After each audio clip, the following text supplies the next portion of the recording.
Hello everyone, Spencer here, and today we're going to be talking about card draw.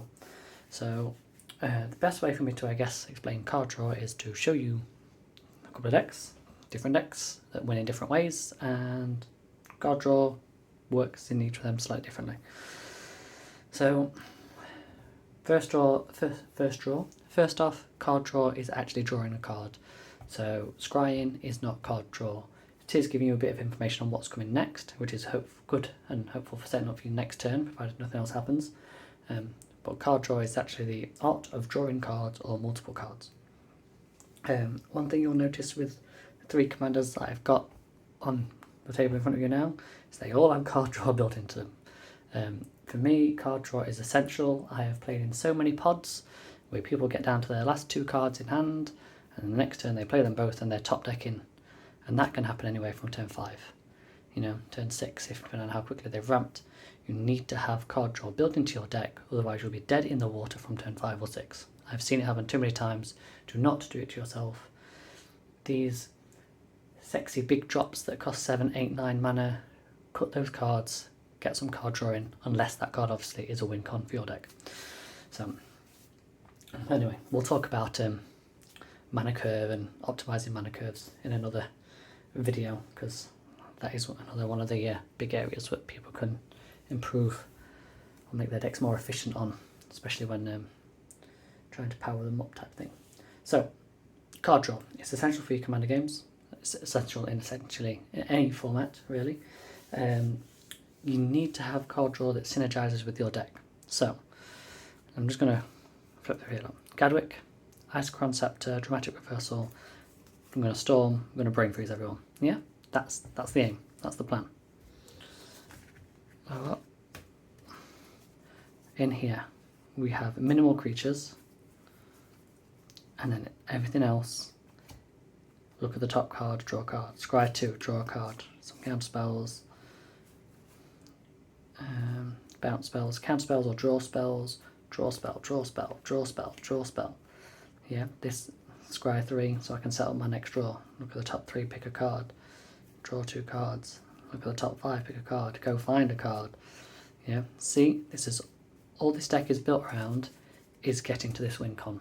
So every card in this deck, before I started taking it all apart, was pretty much tailored to scrying, drawing cards. Get through that library, get through that library, get through that library, so I can find something like Brain Freeze and Capsize and Storm off. Yeah, because as soon as I've got this, I've got infinite mana.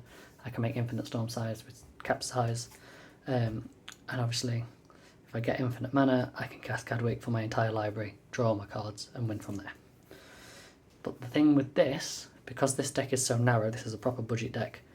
I think I built this for like a $50, $60 budget commander tournament type thing.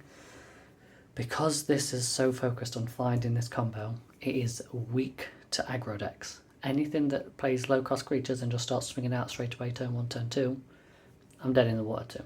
And I have to accept that limitation because it is a budget deck. Yeah. This is like the example of if you go too far and aim to do something very specific. So you might want to do that. You might have a deck in mind and you might go, yeah, actually, I'm just going to find my win con as quickly as possible through a budget means and get there and win the game. Cool, that's important. Yeah, at the end of the day, it's about winning. So, next up we have Olero and we have Tavassa. Obviously, Tavassa has, whenever you cast your first enchantment spell, draw a card. And those of you that know enchantments will know there is a lot of enchantment cards. Whenever you cast an enchantment spell, draw a card. We have quite a few of these. Whenever you cast an enchantment spell, gain life, draw a card. Play an enchantment, draw a card. Play an enchantment, draw a card. Yeah, and then it's not only that, but then this deck is then tailored so that removal is enchantment-based removal. Yeah, and another removal spell. Another removal spell. My ramp spells are all enchantment based, so that's what triggers this deck. So this is all based off, obviously, as an enchantress deck, playing enchantments. So I want to ensure that whenever I play an enchantment, it's to do something that I need it to do, whether that's an enchantment creature, an enchantment aura type thing onto my commander to win through commander damage, you know, or if it's an actual enchantment to draw me more cards, you see. So that's an example of selecting everything within the deck to be an enchantment, because enchantments trigger my draw cards and they trigger my commander, and the commander gets stronger off those. Yeah, so even the removal and ramp is all enchantment based, because that synergizes best and gives me more card draw, which lets me get through my deck. It's not uncommon for me when I play Tavasa to sit down, get 2 or 3 enchantresses out, and then I'm drawing 3-4 cards a turn, you know, and then that way I can find what's the one authority that gives you unquestioned authority, gives it protection from creatures, and I can start swinging Tavasa through, it can't be blocked.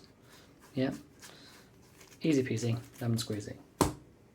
Alright, there is some other weird combos in there and stuff like that, but that's another thing. So, card draw for Gadwick, very different style of card draw to card draw for Tavasa, and then we've got the same for Oloro. So, Oloro works by you wanting to cast Demonic Consultation and Thassa's Oracle, or Thassa's Oracle, then Demonic Consultation. And so in here I have a few just standard draw card spells, yeah, and all of these are instant speed. So if I leave my mana up to counter something and 3 players take their turn, and it comes to me, and on their end step, I'm going to go, right, I didn't use my mana, 4 mana, draw me some 3 cards. Yeah, and that's everything that is in here. We have Black Market Connections, yeah, you lose 2 life, draw a card. Oloro gains life every upkeep, so it's essentially a free card.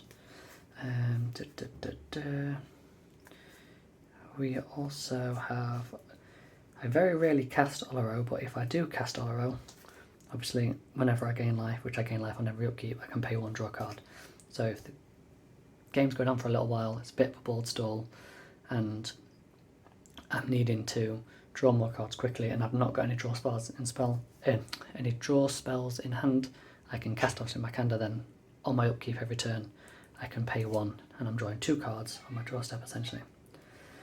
Next up, obviously, we have things like Mystic Story, Mystic Remora in this deck. Obviously, because of the life gain, I have Ad Nauseam, so I can plough through my deck to try and find my win con. This deck is probably my most tailored deck. I have things like Notion of Thieving to turn other people's fancy card draw into my card draw. We use Bolas, we use Smothering Tide to make treasures to cast more, blah blah blah blah. In short, Jay Stephen draws cards. Ledger Shredder, that goes through so I can draw a card, discard a card, find what I need, which is handy if you want a mystical tutor in response to a Ledger Shredder. Ledger Shredder trigger. Can't speak. Blood Pact, you may lose 2 life, but Oloro gains you 2 life. Yeah, it's easy cost. You know, Esper Sentinel. All solid cards that let you draw cards. So you've got this one, kind of like your higher end of Ristic Storage, Mystic Remoras, all that type of stuff, Esper Sentinels. Those specific cards to let you churn through, play them out. Everyone knows them. Yeah, if you can get them in your deck and you play in the right colours, great. I suggest you put them in. Even if you're like a white weenie deck, an Esper Sentinel will still be good, because when your opponents are doing stuff, you are then getting cards. Yeah, if you can get cards when your opponents are doing things, it's better for you. Then it's more likely you can dig for an answer. You know, if you're playing black, do not be scared to sacrifice life to draw cards. It's a standard thing. And then the same with the Tavasa one, which is like the next level down from Oloro, is where you're doing your game plan, and everything in your game plan then allows you to draw more cards to trigger that more and more and more and more and more.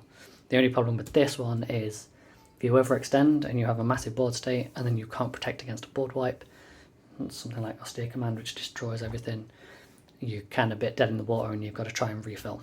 So there is a sense of gameplay logic there of like, once your board gets to a certain state and you're in a winning position, don't keep going win more, you know.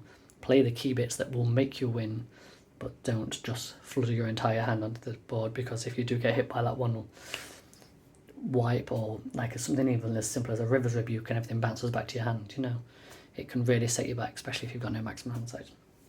But yeah, 3 decks, 3 different ways of drawing cards. Just look at your commander, look at the decks that you've got. Maybe you're playing like Gargos, the green Hydra, something really simple. Like, okay, so you want to be running Garruk's Uprising, Guardian's Project, things like that. Anything that's basically, there's quite a few of them now. Colossal Magistry, is it? Anything with like 4 or power greater on your upkeep, draw a card. You get 2 of them out, you're drawing 3 cards on your upkeep. That's in mono green, yeah? Solid, because you can't run obviously Heuristic Studies, your Mystic Remoras, Esper Sentinels in mono green. Red, it's all about the exile. So you want to cast all the spells that let you exile off the top of the library and play those cards this turn.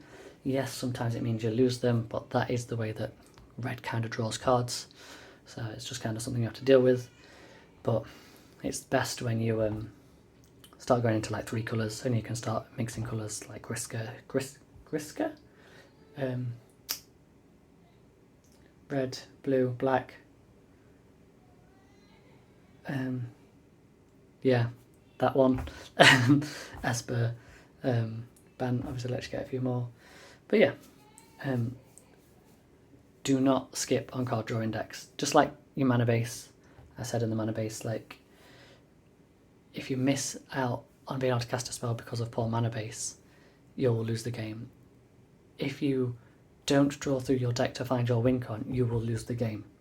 Yeah? Get your mana base set up so you can cast your spells, then get the card draw to get you through to your spells. This is why tutors are so important, and why some people are against tutors, because it's a second copy of their win con. Yeah? It's really, if you want to push your deck up that level and get that higher end without going into like CDH level, then card draw is a big key factor, and it's made a massive difference in powering up my decks. The amount of times that people will just let you sit there drawing cards, but you've got an empty board state like Gadwick. I've got no creatures on the board and I'm just drawing 2 or 3 cards a turn, and they're like, oh, draw the cards, they want the clean, not do anything, and then all of a sudden you go, bang, Isochron Scepter, Counterspell, a few artifacts out, and away you go. They're like, oh, yeah, I should have probably done something about that guy that was doing nothing but drawing lots of cards. So, yeah.